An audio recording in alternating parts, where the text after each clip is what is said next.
多肉的休耕方式对多肉的发根速度到底有没有影响？13年养肉经验做了一个70天的发根实验，快来看看吧。70天前，在一堆金控芯里选了10颗差不多大小的单头，每5颗一组，采用2种休耕方式。第一组保留根头，先刷掉土，看清根头位置，切掉其他所有根系，但是这个圆圆的根头要留住哦。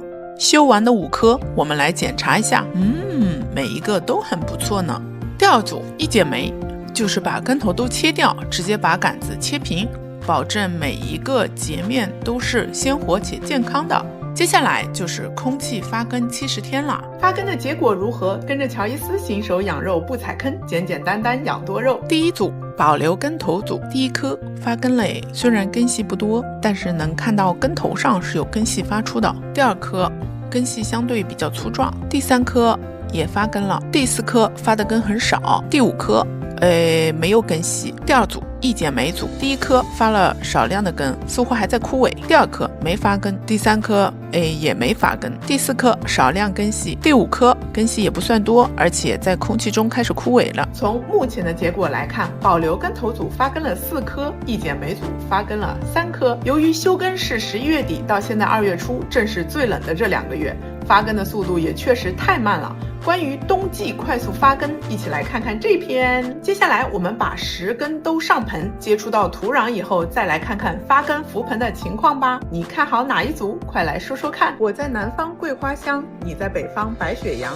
南方的多肉还没上色，北方的多肉就要过冬了呀。寒冷的冬季，多肉还需要浇水吗？冬天多肉该如何浇水？12年养肉老司机一个视频给你讲清楚。多肉的气温警戒线在4摄氏度。当气温高于4度的时候，多肉就是安全的；当气温低于4度的时候，户外的多肉就有霜冻的风险。这个时候必须停止浇水。多肉植物身上含水量较高，多肉植物的生死线就在水结冰的0摄氏度。一旦植物细胞内的水结冰，植物的细胞就会受到不可逆的伤害，不仅仅是叶片，包括主杆和根系。一旦气温低于0度，一定要把多肉挪到相对温暖的地方，再考虑浇水的问题。那气温高于4度，是不是就可以随便浇水啦？跟着乔伊斯新手养肉不踩坑。4到15度的时候，多肉还可以正常生长，但是生长的速度会变得非常缓慢，俗称休眠期。多肉的叶绿素会越来越少，花青素或胡萝卜素会积累的越来越多，正是多肉美丽上色的好季节。这样的气温下，我们还是可以使用多肉浇水口诀来给多肉浇水。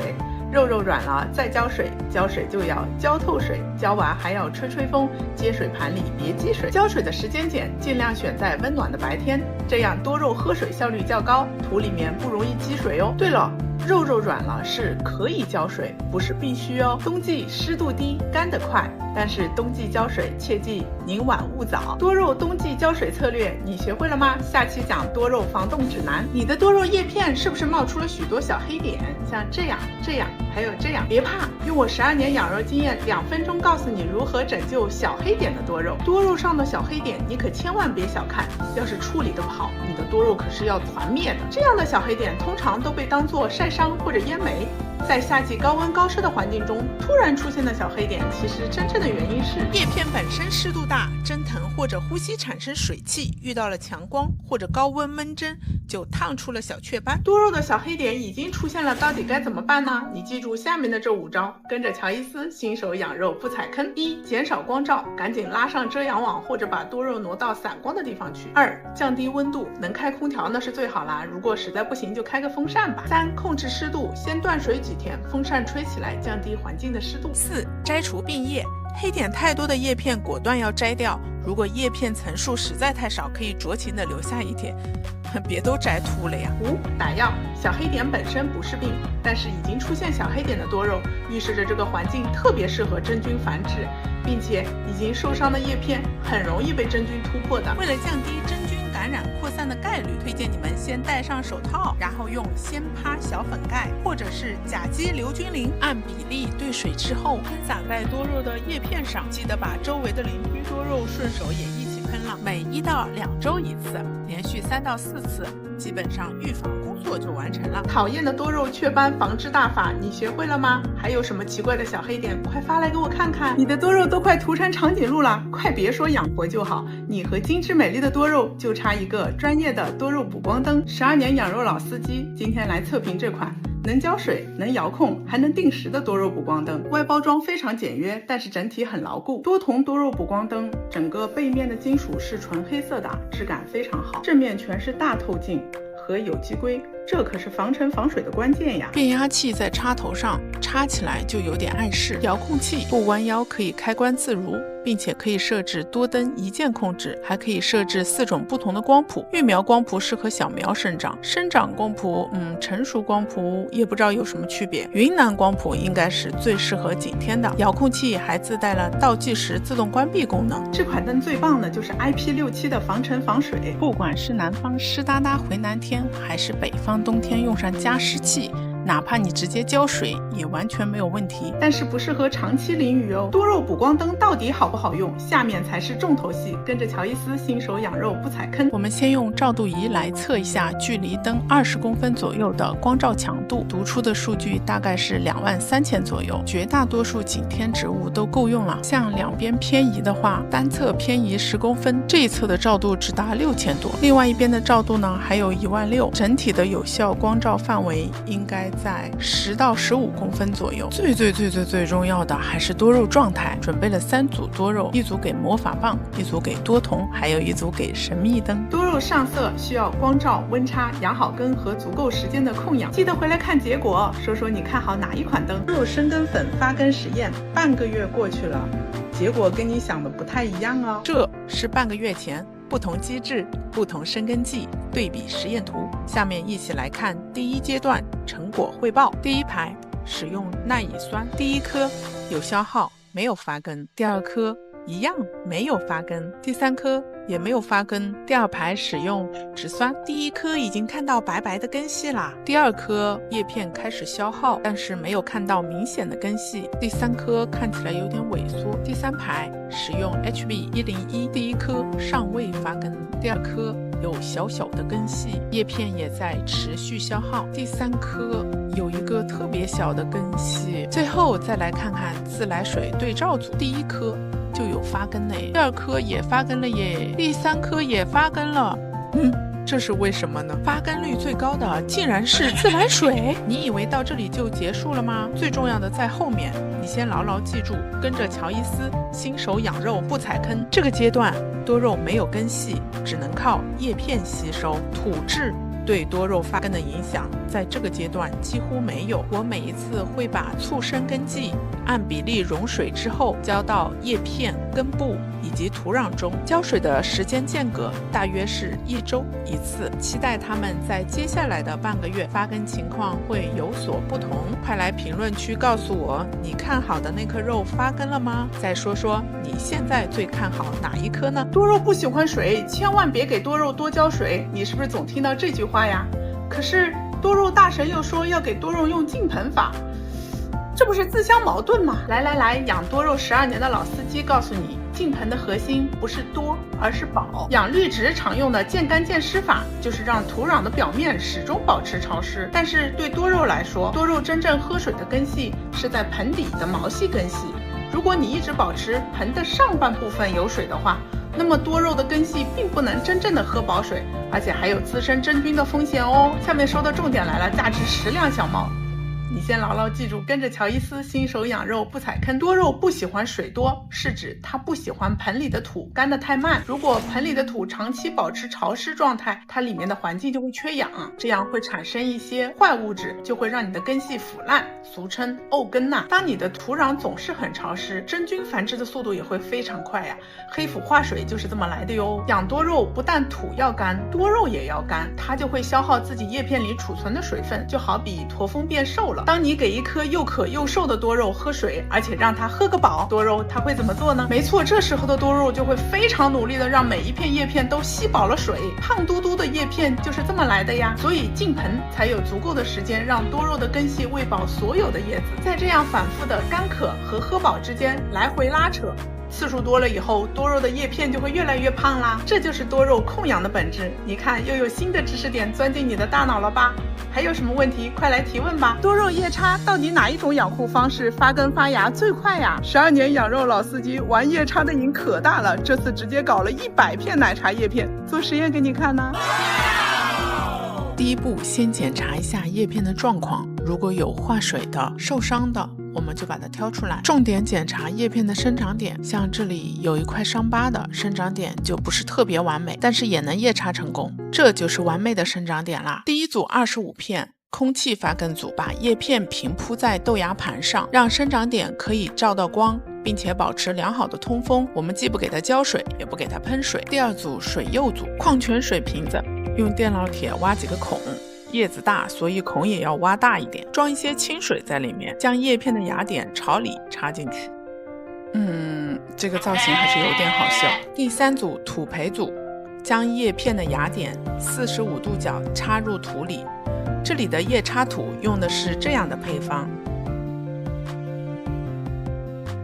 叶叉多肉的配土，一来泥炭的比例不能太低，不利于保水；二来颗粒的尺寸不能太大，不利于根系扎根和小苗的后期生长。第四组，直接将叶片平放在土上，让叶片的生长点都可以接触到土壤。网上还有许多姿势，什么侧躺式的、倒插式的，大家也可以多尝试啊，找到适合自己的叶叉方式。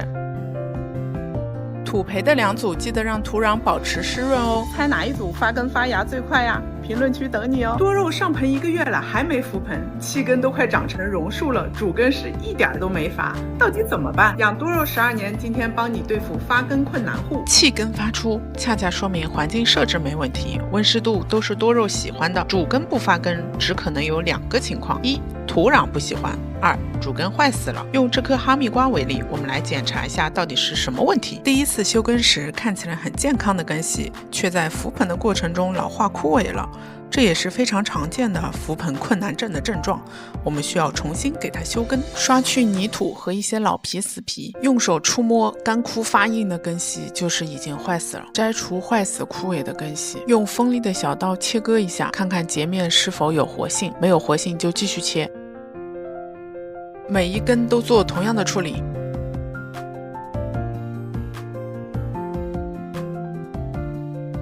缝隙中的毛细根也可以简单清理一下，放在通风散光处，等到伤口愈合，我们再来观察一下。伤口完全晾干后，我们弄一盆纯泥炭土，如果你愿意加一点蛭石也没有问题。将根部完全没在泥炭土中间，在覆盆之前，我们可以采用盆底蘸水法，将盆的1/2没入水中，立刻拿出来。盆的下半部分充满了水，而上半部分和根系接触的地方是干燥的，既保证了土壤里的湿度足够，又保证了根系不容易发霉，更不容易黑腐化水。放到通风明亮的地方去，观察它是否能发出新根。还有什么发根困难户，快发来看看吧。肉放在阳台，天天曝晒也还是土长，你说明明不缺光呀。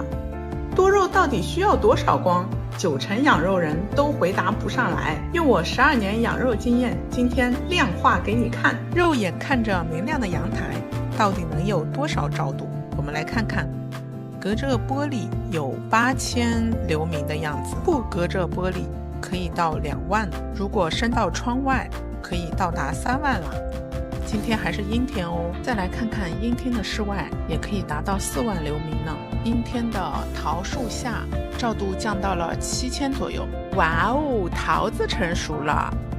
艳阳天的树荫下，照度能够达到18000。现在是中午1点半，走到阳光直射的地方，它已经爆表了，应该是在10万照度以上了。我们现在躲到屋檐下去，照度降到了19000。这款补光灯的正下方20公分左右有26000多的照度。以上数据会全部整理成表格，来对照看看你家有多少照度吧。下面你可要记住了，跟着乔伊斯新手养肉不踩坑，除了光照强度，还要考虑光照的时长。阴天户外全路养，它的光照强度达到2万的同时，光照时长能达到1天8个小时，夏季可能会更长。这样的日照强度和时长是多肉好看的必备条件。阳台党，你的光照强度和时长都会差点意思。你现在知道为什么放在阳台的多肉还会徒长了吧？快去看看你的多肉光照够不够，长的多肉小苗为什么长不大？小苗需不需要施肥？小苗到底该怎么浇水呀？用我12年养肉经验，2分钟告诉你，多肉小苗茁壮成长的一生都要做些什么。如果是买来的小苗，刚开始浮盆期一定会消耗叶片，有一些特别小的头可能就会被消耗掉。如果整株都非常小的话，那整株都被消耗没了也不是没有可能。切记要求卖家带土发货，到手脱土，不用休根，直接上盆，可以最大限度的减少叶片消耗。多肉小苗用土推荐较小的颗粒，2到4毫米的，颗粒的比例不要大于50%，不利于根系抓土。下面重点来了，你先记住，跟着乔伊斯新手养肉不踩坑。多肉小苗切记不可控水，土干了就得给水续上，只要水给够，养分它也不会缺。那我水浇多了，它会不会徒长啊？答案是不会。即使是小苗，你也要保证它有充足光照的，只要光照跟上，就不会徒长。话又说回来，中午的阳光对小苗来说，直射的话可能就太热了，早上和晚上可以进行充足的日光浴，中午隔着玻璃还行，直射还是不要了。施肥不是多肉小苗必须的，要不要施肥取决于你的期待。你期待它长大长绿，可以适当的给一点薄肥；如果你期待它尽快变美丽出状态，那施肥的话只会延长这个周期。还有个更扎心的，施肥千万不要贪多呀，化肥的金属含量都很高，小苗根系孱弱，你频繁浇水，土壤很快就会盐碱化，到时候不但没有把小苗催大，整个土都变成盐碱地，直接给你的小苗给烧死了呀。带娃那些事都整明白了吗？还没明白，快点来提问呀。